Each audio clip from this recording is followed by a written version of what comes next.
ഇന്നല്ലദീന യക്തുമൂൻ, തീർച്ചയായും മറച്ചു പിടിക്കുന്നവർ.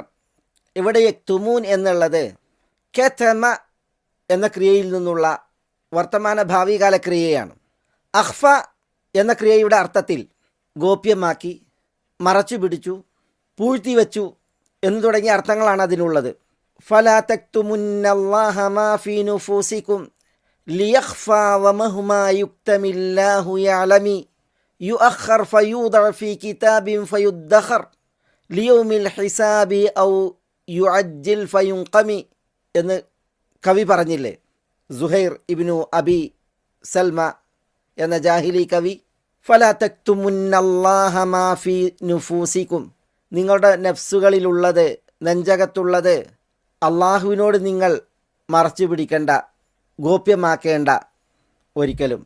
ലിയഖ്ഫ, അത് അള്ളാഹുവിന് വ്യംഗ്യമാകാൻ, ഗോപ്യമാകാൻ. വമഹ്മാ യുക്തമില്ലാഹു യഅലമു, അള്ളാഹുവിന് നേരെ എന്ത് മറച്ചു പിടിച്ചാലും പൂഴ്ത്തിവെച്ചാലും അള്ളാഹു അതറിയും എന്ന് മാത്രമല്ല, യുഅഖർ ഫയൂദഅ ഫീ കിതാബിൻ ഫയുദ്ദഖർ, അള്ളാഹു അറിഞ്ഞത് അള്ളാഹു പെട്ടെന്ന് അതിൽ പിടികൂടില്ല. പിന്നെയോ അത് അള്ളാഹു ഒരു കിതാബിൽ വെക്കും. ഫയുദ്ദഖർ ലിയൗമിൽ ഹിസാബ്, വിചാരണയുടെ നാളിലേക്ക് അതിനെ സൂക്ഷിച്ചു വെക്കും. ചിലപ്പോൾ ഔ യുഅജ്ജിൽ, അള്ളാഹു സുബ്ഹാനഹു വ തആല പെട്ടെന്ന് തന്നെ അതിനുള്ള ശിക്ഷ തരികയും ഫയുൻഖമി, മറച്ചു പിടിച്ചവനുള്ള ശിക്ഷ നൽകപ്പെടുകയും ചെയ്യും. ജാഹിലി കവി ഈ പദപ്രയോഗം നടത്തിയതിനെ ഒന്ന് കേൾപ്പിച്ചു എന്ന് മാത്രം. മറച്ചു പിടിക്കുന്നതിനും പൂഴ്ത്തിവെക്കുന്നതിനും ഗോപ്യമാക്കുന്നതിനുമാണ് കതമ യക്തുമു, കെത്മൻ, കിത്മാനൻ എന്നൊക്കെ പറയുക.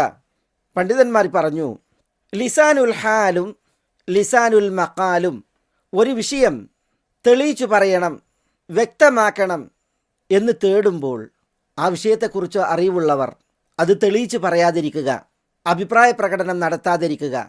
അപ്പോഴാണ് അതിന് കെത്മാൻ അല്ലെങ്കിൽ കിത്മാൻ എന്ന് പറയുക.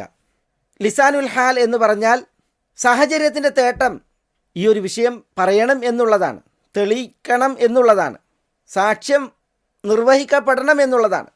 ലിസാനുൽ മഖാൽ എന്ന് പറഞ്ഞാൽ സാഹചര്യത്തിൻ്റെ തേട്ടം മാത്രമല്ല, പിന്നെയോ ആ സാഹചര്യം തുറന്നു പറയുന്നുണ്ട്, അല്ലെങ്കിൽ അവിടെയുള്ള ആളുകൾ പറയുന്നുണ്ട്, അറിഞ്ഞത് പറയണം, അറിഞ്ഞതിൽ സാക്ഷ്യം ഉണ്ടാകണം എന്ന്.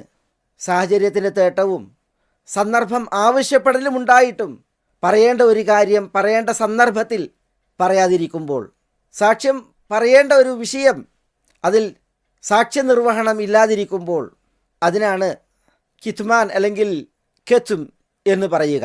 അതാണ് ഇവിടെ ഉദ്ദേശം.